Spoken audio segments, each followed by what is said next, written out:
Hi, sis. Where are you? There you are. Good morning. Morning. Are we feeling better this morning? Oh, much. So much so that I haven't changed my hair or my shirt or anything. Neither have I. Things are so good. I want them to stay exactly the same. Yeah. Hi, guys. Welcome back. Lesson 295 this morning. The Holy Spirit looks through me today. The Holy Spirit looks through me today. Christ asks that he may use my eyes today and thus redeem the world. He asks this gift that he may offer peace of mind to me and take away all terror and all pain. And as they are removed from me, the dreams that seem to settle on the world are gone. Redemption must be won.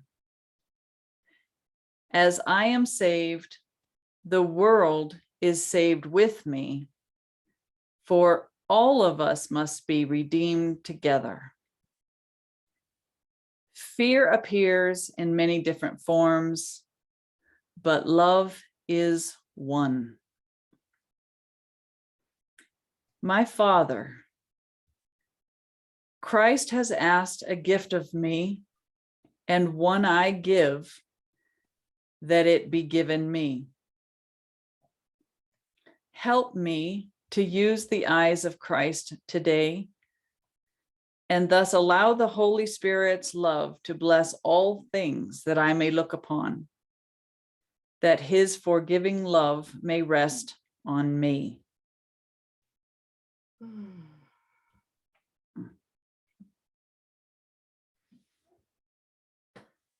There's a lot in there, isn't there? There is, and the Holy Spirit looks through me today, right? Yes. And he says also here in paragraph 1 that as I am saved, the world is saved with me. Right. As I am saved, the world is saved with me. I mean, and he says, for all of us must be redeemed together. I mean, how profound is that? I remember reading this years ago and not really understanding that.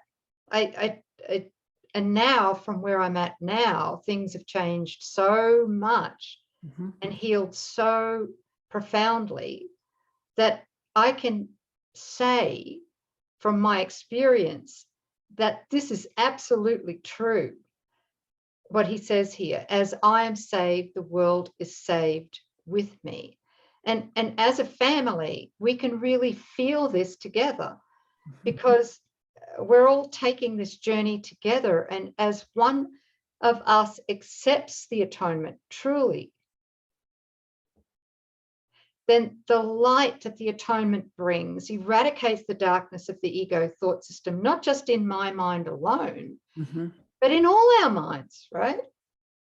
And particularly when two or more minds join together, you can imagine the holographic effect of the light of the atonement going out to the entire sonship, right? That's what holy relationship does, is it will completely collapse the dream. In one advanced holy relationship would do that, right? Yeah. And I'm wondering, sis, if it's all right with you, and I'm sure with our family, if I could maybe share a recent experience. Definitely. That will help to support this particular lesson. And that is that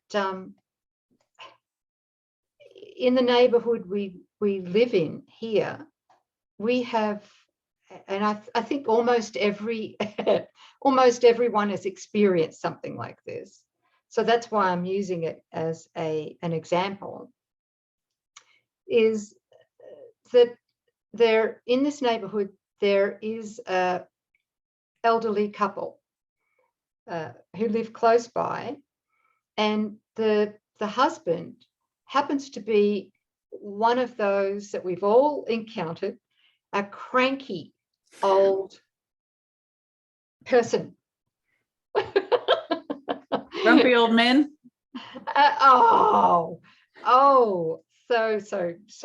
So grumpy. And that's okay. But the part that used to get me, and this is many years before I healed to this extent I am at the moment, is that kind of person really triggered the crap out of me, right? Particularly in this scenario, because this man is married to a very timid, very quiet, very slight, tiny woman who wouldn't say, and this is an Australian term, who wouldn't say shit for a shilling. You get it? Right? Yes. Just yes. very, very quiet. And so he has these rage outbursts where the entire street can hear the obscenities being yelled at the wife, right? So he's emotionally abusive to her and extremely manipulative and very, very loud. And so the old Nouk, before forgiveness, would have taken sides and would have, in my mind, condemned this guy and at the same time wrap my arms around her because she's the victim and he's the perpetrator. Sure. You all know that story, right? Yeah. Okay. So let's look at this from where we're at right now, talking about Daniel and I here. And Daniel, God bless him, has really taken this cantankerous guy under his wing, meaning he doesn't talk to him about all of this. Instead, he just meets the Christ in this guy. And so much so, and I do too, so much so that we're changing the past, because past history in this little neighborhood, going from the people who owned the house we live in, said, watch this guy. He's a nightmare. He's a troublemaker. He will take you for everything you have and blah, blah, blah, blah, blah, right? And we decided not to listen to any of that because that was the ego's fear-mongering, its attack. And instead we decided to look at the Christ in this guy. And we have done so, especially Daniel. Daniel has been amazing. So when we make, Daniel does make jam or, harvest our vegetable garden, he always takes it over to this guy. And the guy's so stunned, but grateful, very, very grateful. So there's been a shift in him. And he is so lovely to us. He's lovely, not to his wife, but he's lovely to us. Just watching all of this. Yeah. And the interesting thing, and the point that I want to get to here, is in the past, both Daniel and I would have taken sides with this and seen that there really was a real problem with this emotionally abusive behavior that was going on, right? But there's been a shift. And the shift is that Daniel and I are not triggered by his abusive behavior to his wife. We're not triggered anymore. There's no emotional trigger. And so what I'm getting from this is that if there's no emotional trigger for Daniel or for me with him, then we've done our work, right? We've allowed Holy Spirit to work through us, healing us. Because if I'm triggered by this neighbor's behavior, it's because that trigger is in my mind. So this particular neighbor is showing us that he can act out, and that Daniel and I, to a larger degree, have had that trigger healed in our mind. Mm-hmm. So we see it only as a call for love. And therefore we're answering it as love, in forgiveness. So there's been a massive healing in that. It's just been beautiful to see that. And yeah, that's what I wanted to say. No, it's beautiful. So yeah. the Holy Spirit looks through me today, because we had an episode last night next door, and not next door, but down in the neighborhood. And Holy Spirit was looking through us at it, and we knew it was healed in our mind. Therefore, it is healing his mind as well, and his wife's as well. Yes. Yeah, I was gonna say there's no way she could be left out of this process. No, she's right there. Yeah. Because if you continue to view him like everybody else views him, right? That's teaching him that his behavior is true. Right. And what we want to do is send the message of his absolute innocence to him. And so it's about us having the desire to see only the innocence. Let the Holy Spirit see through me today, minus judgments, minus bodies in the past. There stands the Christ, right? There's my brother, one with me. I want to see that. Yeah. And two things. I don't know if I'll remember the second one, but the first one is that it's to support yesterday's lesson. My body is a wholly neutral thing. How do you see the body as neutral? Well, and how do we not see our brother as a body? Because every time we're triggered by a brother's behavior or whatever, we're seeing him as a body, and therefore condemning ourselves as a body as well, right? So how do we see him as not a body? Well, we have to see him as sinless. And this is what we're learning with this neighbor down the road. Yes. And is to see him as sinless, and therefore that's the healing right there. Right. You know? Yeah.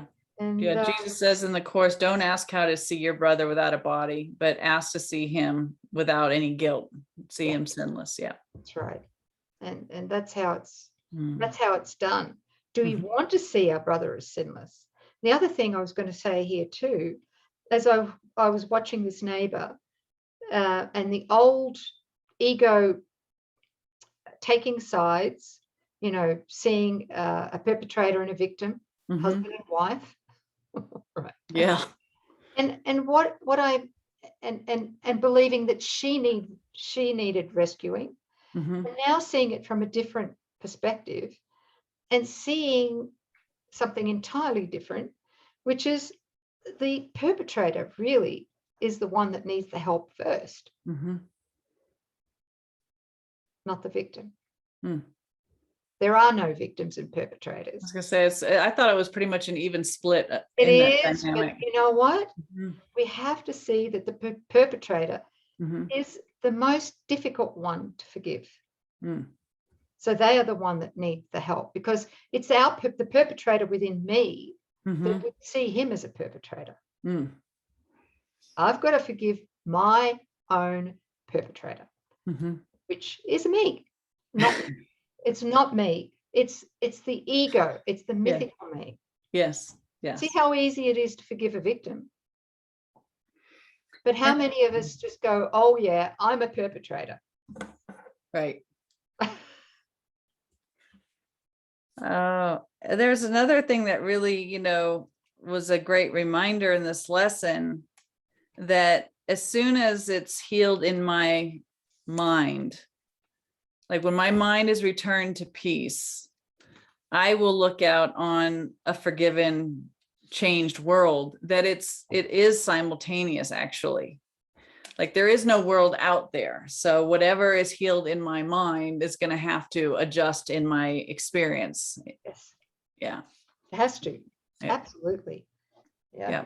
Beautiful. It's all done in our mind. Yeah. Because as they are removed from me, all the terror and pain is removed from me. The dreams that seem to settle on the world are gone. Redemption must be won. So that's the process. We don't go into the world We don't fix, what seems to be out there, but we only heal it at the level of our mind. And then we may be given some guidance, like maybe brother is, moved to go take jam or an offering over to them, like a love offering, right? But that's not going to arise unless the mind is healed first. That's right. Mm-hmm. That's right. Thank you. Yeah. And it's, I don't know if it's appropriate. Yeah, go on. No, it's probably not. Yeah. Okay. Yeah. All right. We might talk about it tomorrow. And I love that fear has countless, infinite numbers of different forms that it hides behind, but love is one. Love heals them all. One problem, one solution. Love means I want to see my brother as one with myself. The recognition that we are one. Okay, and there's a footnote in COA, if I could read that, says, quote, love is one here, means that it unites everyone in the experience of salvation. Therefore, fear appears in many different forms. Here must refer to fear as something that separates people into a multitude of highly individual experiences of fear. We see the same idea in the text, which says that fear has many forms, but the content of individual delusions differs greatly. Okay, so that was just what I was saying before. All right. I love that last piece. The content of individual delusions. Yeah. What was the last part? Fear has many forms, but the content of individual delusions differs greatly. Yeah. And I think that's about our interpretations of everything, which even makes it even more complex. It's like kids. Yeah. A family of 4 kids. And they're grown up. They were raised by the same parents during the same period of time. Yeah. And yet all 4 of them have completely different takes on their childhood. Yes. One says they had a horrific childhood. The other said it's the best childhood ever. Yes. Etc. Right. Or we can all see the same event and you interview 5 different people who were there, and based on their filters, they're going to give an entirely different spin. Yeah. Yeah. Yep. Huh. So amazing. All right. Okay. We hope that helped. Yeah. The Holy Spirit looks through me today. Yeah. Are you Thanks. going to read it with me? Nope. That's fine. I got it. I'm with you. Yes. All right. Lesson 295. Thanks, family. And we'll see you next time. Bye.